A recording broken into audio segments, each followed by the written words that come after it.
একজন আওয়ামী লীগ করার কারণে কি সে কোনো মামলার আসামি হতে পারে? যে আওয়ামী লীগ হত্যা করে নাই, গুম করে নাই, খুন করে নাই, তো সে তো হুকুমের আসামিও না। ফিলোসফিক্যালি আওয়ামী লীগ করলে তো একজন হত্যা করতে পারে না। শত শত মামলা আছে যেই মামলার মধ্যে এমন অনেক লোককে হত্যার আসামি দেখানো হয়েছে যে কোনোভাবে এই হত্যার সাথে সংযুক্ত না। বাড়ি ধরেন ঝালকাঠি, তাকে যাত্রাবাড়ি পুরানোর মামলায় দেওয়া হয়েছে এবং সে গত 10 বছরেও যাত্রাবাড়িতে, ভালো কথা, ঢাকাতেও আসে না। এখন আপনি কি মনে করেন এটা এমনিতে দেওয়া হয়েছে? না।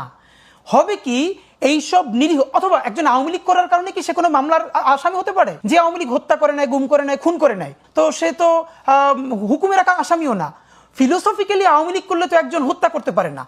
কিন্তু আমরা যেটা বলেছি, এই যে বেছে বেছে অনেক যারা কানেক্টেড না তাদেরকেও এই মামলার আসামি করা হয়ে দিল, এবং এটা অনেক জায়গায় পুলিশের নির্দেশে করা হয়েছে, অনেক জায়গায় ওইখানকার পলিটিক্যাল স্টেক হোল্ডারদের টাকা কামানোর কারণে করা হয়েছে। কিন্তু কি করা হবে শোনেন, সেটা হচ্ছে এই মূল মামলার মেরিটগুলো নষ্ট করা হবে। একদম এখন পর্যন্ত 1000-এর উপরে পুলিশ যার উপরে মামলা আছে, যে সরাসরি শুট করেছে কোনো উস্কানি ছাড়া মাথা এবং বুকে, গ্রেপ্তার হয়েছে মাত্র 67 জন। আজ থেকে 15 দিন আগে একজন পুলিশকে জামিন দেওয়া হয়েছে যার বিরুদ্ধে পরিবার সরাসরি মামলা করেছে। জামিন দেওয়ার পরের দিন সে ভারতে পালাই গেছে। আপনি তাদেরকে জামিন দিতেছেন। অন্যদিকে এমন অনেক সফট আওয়ামী লীগ অথবা আওয়ামী লীগের ছোট পোস্ট হোল্ডার, তার পক্ষে হত্যা করাও সম্ভব না, অথবা ওই এলাকায় ওই সময় কোনো হত্যা ঘটে নাই, আপনি তাকেও আসামি করে দিচ্ছেন।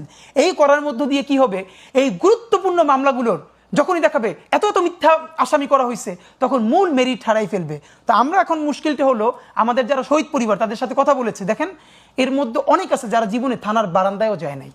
তাকে তো মামলাটা করতে হবে, তো মামলাটা তাকে হেল্প করবে কি? পুলিশ করেছে।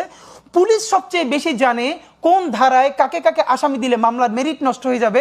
একই সাথে তার কাছে কিছু পয়সাপাতিও আসবে চূড়ান্ত চার্জশিট দেওয়ার আগে। এই পুরো এখানকার স্থানীয় পলিটিশিয়ান এবং পুলিশ মিলে জিরে হাজার হাজার মিথ্যা অপরাধী দেওয়া হয়েছে, যারা মূলত পরবর্তীতে জামিন পাবে হাইকোর্ট থেকে। কারণ যার সরাসরি প্রমাণ নাই সে কিভাবে হত্যা করবে? সে যখন জামিন পাবে তখন কি হবে, মামলাগুলোর মেরিট নষ্ট হবে। এখন সরকার কিভাবে ইনভলভ হবে? এই যে সরকার এইভাবে ইনভলভ হবে, পরবর্তী যে কোনো সরকার যদি চায়, আমি কি আসবে জানি না, যদি চায় তাহলে ওই অ্যাটর্নি জেনারেলকে এমনভাবে করবে যে এই মামলার ব্যাপারে সে অত স্পিরিট ধারণ করবে না। সুতরাং এরকম মিথ্যা মামলা ঢুকবে, মিথ্যা একটা ভুল একটা রায় হবে। জানেন যা করবে, এই কারণেই কি আসলে নির্বাচনের আগে আপনারা এটা শেষ করতে চাচ্ছেন? আমরা পুরোটা শেষ করতে চাই না, আমরা বলেছি অন্তত দৃশ্যমান কিছু বিচার। আচ্ছা, প্রশ্ন